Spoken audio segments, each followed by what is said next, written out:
Mr. President,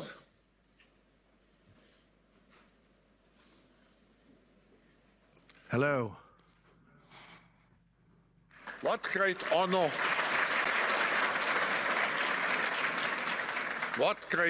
and pleasure to welcome you back to the Davos community. Just 4 days into your new mandate, we highly appreciate your presence with us today. We wish you all the best as you take on your critical work ahead. The global challenges we face today are monumental. The importance of American leadership and your personal leadership in this regard is fundamental and paramount. We are here to hear your vision and policies related to revitalizing the economy and addressing the global challenges. As you might expect, Mr. President, your return to office and your forthcoming policies have been at the focus of our discussions this week. The discussions among 3,000 political and business leaders from over 130 countries who came together here in Davos. We look forward to hearing first from you and then to the follow-up discussion with business leaders, moderated by my colleague, Børge Brende. Ladies and gentlemen, the President of the United States, Donald J. Trump.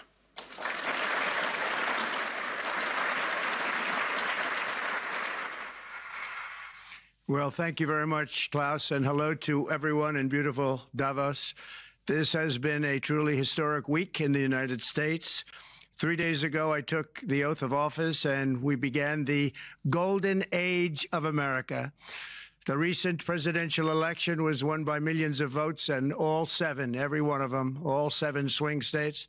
It was a massive mandate from the American people like hasn't been seen in many years, and some of the political pundits, even some of my so-called enemies, said it was the most consequential election victory in 129 years. That's quite nice. What the world has witnessed in the past 72 hours is nothing less than a revolution of common sense. Our country will soon be stronger, wealthier, and more united than ever before, and the entire planet will be more peaceful and prosperous as a result of this incredible momentum and what we're doing and going to do. My administration is acting with unprecedented speed to fix the disasters we've inherited from a totally inept group of people and to solve every single crisis facing our country. This begins with confronting the economic chaos caused by the failed policies of the last administration. Over the past 4 years, our government racked up $8 trillion in wasteful deficit spending and inflicted nation-wrecking energy restrictions, crippling regulations, and hidden taxes like never before. The result is the worst inflation crisis in modern history and sky-high interest rates for our citizens and even throughout the world. Food prices and the price of almost every other thing known to mankind went through the roof. President Biden totally lost control of what was going on in our country, but in particular with our high inflation economy and at our border. Because of these ruinous policies, total government spending this year is $1.5 trillion higher than was projected to occur when I left office just 4 years ago. Likewise, the cost of servicing the debt is more than 230% higher than was projected in 2020. The inflation rate we are inheriting remains 50% higher than the historic target. It was the highest inflation probably in the history of our country. That's why from the moment I took office, I've taken rapid action to reverse each and every one of these radical left policies that created this calamity, in particular with immigration, crime, and inflation. On day one, I signed an executive order directing every member of my cabinet to marshal all powers at their disposal to defeat inflation and reduce the cost of daily life. I imposed a federal hiring freeze, a federal regulation freeze, a foreign aid freeze, and I created the new Department of Government Efficiency. I terminated the ridiculous and incredibly wasteful Green New Deal. I call it the Green New Scam. Withdrew from the one-sided Paris Climate Accord, and ended the insane and costly electric vehicle mandate. We're going to let people buy the car they want to buy. I declared a national energy emergency, and it's so important, national energy emergency, to unlock the liquid gold under our feet and pave the way for rapid approvals of new energy infrastructure. The United States has the largest amount of oil and gas of any country on earth, and we're going to use it.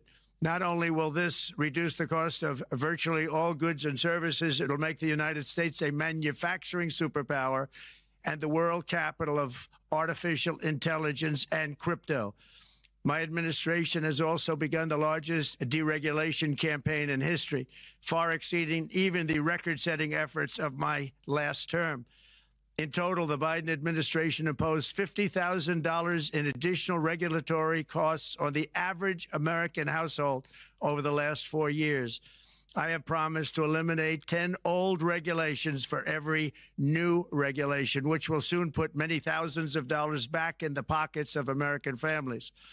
To further unleash our economy, our majorities in the House and Senate, which we also took along with the presidency, are going to pass the largest tax cut in American history, including massive tax cuts for workers and family, and big tax cuts for domestic producers and manufacturers. And we're working with the Democrats on getting an extension of the original Trump tax cuts, as you probably know, by just reading any paper. My message to every business in the world is very simple. Come make your product in America, and we will give you among the lowest taxes of any nation on earth. We're bringing them down very substantially, even from the original Trump tax cuts. But if you don't make your product in America, which is your prerogative, then very simply you will have to pay a tariff, differing amounts, but a tariff which will direct hundreds of billions of dollars and even trillions of dollars into our treasury to strengthen our economy and pay down debt. Under the Trump administration, there will be no better place on earth to create jobs, build factories, or grow a company than right here in the good old USA. Already Americans' economic, you can see this, I think, maybe even in your wonderful, wonderful room that you're all gathered together, so many of my friends, but Americans, the economic confidence is soaring like we haven't seen in many, many decades, maybe not at all. Upon my election, it was just announced that small business optimism skyrocketed by 41 points in a single month. That's the highest ever. There's never been anything like that. SoftBank has announced between a $100 and $200 billion investment in the U.S. economy because of the election result. And just 2 days ago, Oracle, SoftBank, and OpenAI announced a $500 billion investment in AI infrastructure. Other companies likewise have announced billions and billions and billions, adding up to trillions of investment in America, in the United States.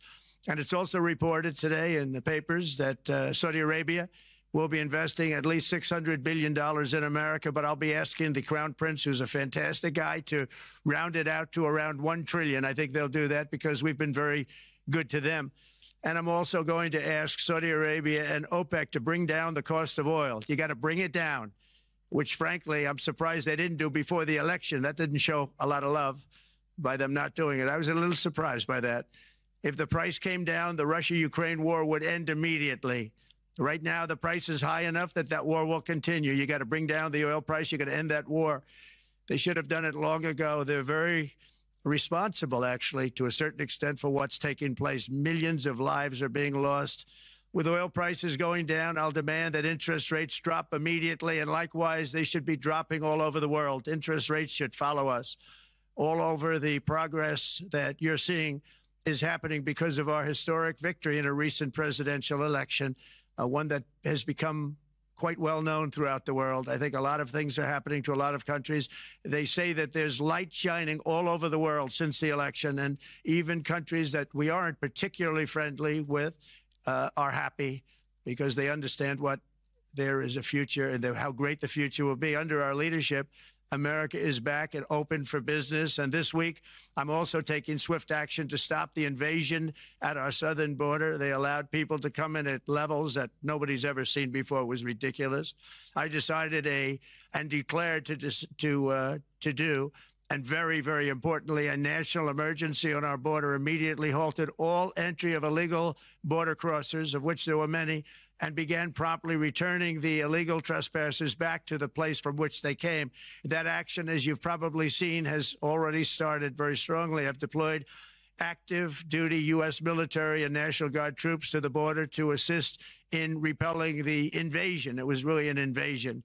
We will not allow our territory to be violated. After 4 long years, the United States is strong and sovereign and a beautiful nation. Once again, it's a strong, sovereign nation. In addition, I'm pleased to report that America is also a free nation once again.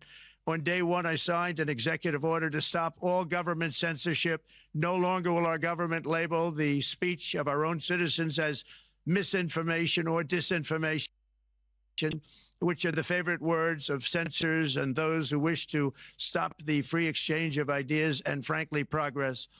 We have saved free speech in America, and we've saved it strongly. With another order this week, I also ended the weaponization of law enforcement against the American people and, frankly, against politicians, and restored the fair, equal, and impartial rule of law.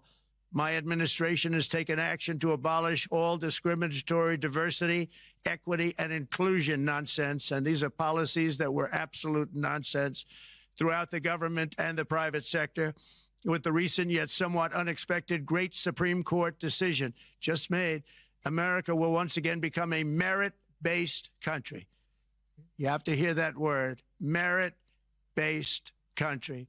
And I've made it official, an official policy of the United States, that there are only 2 genders, male and female.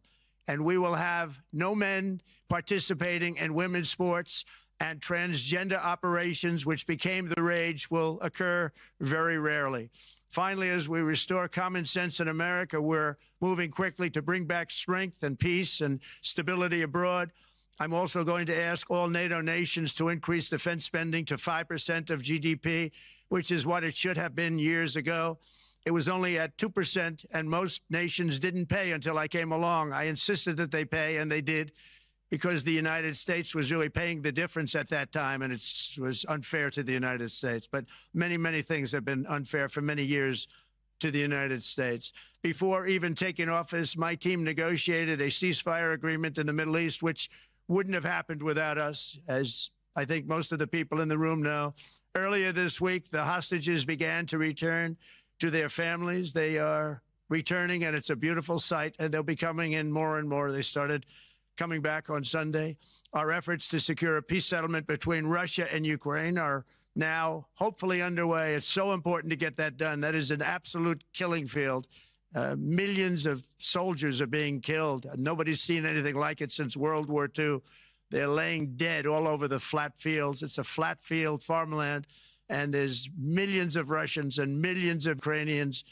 Nobody's seen anything like it since World War II. It's time to end it. And here in America, we have big events coming up. Next year, we have the 250th anniversary of America's founding. I'm so honored to be president during that. That's been a big event. They've been talking about it for 10 years. We also have the World Cup. And I understand Gianni's in the room. Infantino, he was very instrumental in helping us get it. He's there with you someplace, I think. And I want to thank him for that. And then we have the Olympics coming up, which I was instrumental in getting also in my first term. And who would have known that by skipping a term, I would get the Olympics? I was upset. I said, you know, I got the Olympics to come and I won't be president. But it turned out through a stroke of luck, or whatever you might call it, that I'm going to be president during the World Cup and the Olympics and the 250th anniversary. So that's going to be 3 big events. And we've accomplished more in less than 4 days. We have really been working 4 days than other administrations have accomplished in 4 years. And we're just getting started. It's really an amazing thing to see. And the spirit and the light over our country has been incredible. Under the last administration, our nation has suffered greatly. But we're going to bring it back and make it greater, bigger, stronger, better than ever before. I want to thank everybody for being with you. I would have been there myself, except the inauguration was 2 days ago. I thought it might be a little bit quick to make it the first stop. But we'll get there one day. We hope to get there. But I do appreciate, I heard the audience is fantastic, and many of my friends are in the audience. And I will be taking questions now from some very distinguished people. Thank you all very much.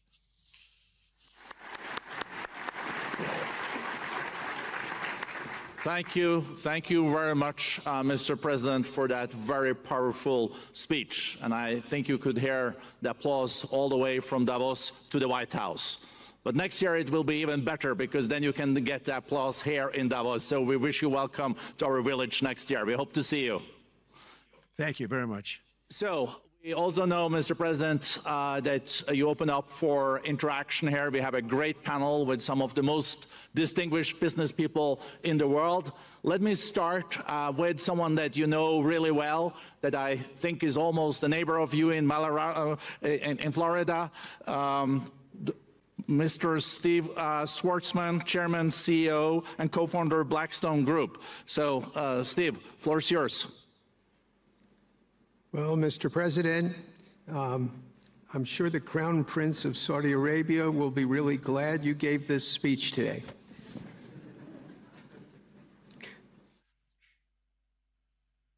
You've had the busiest 4 days that anybody can imagine, and congratulations for that.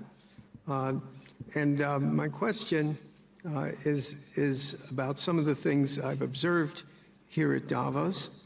It's a terrific forum. I've met lots of people, as usual. I think I've been here 30 years.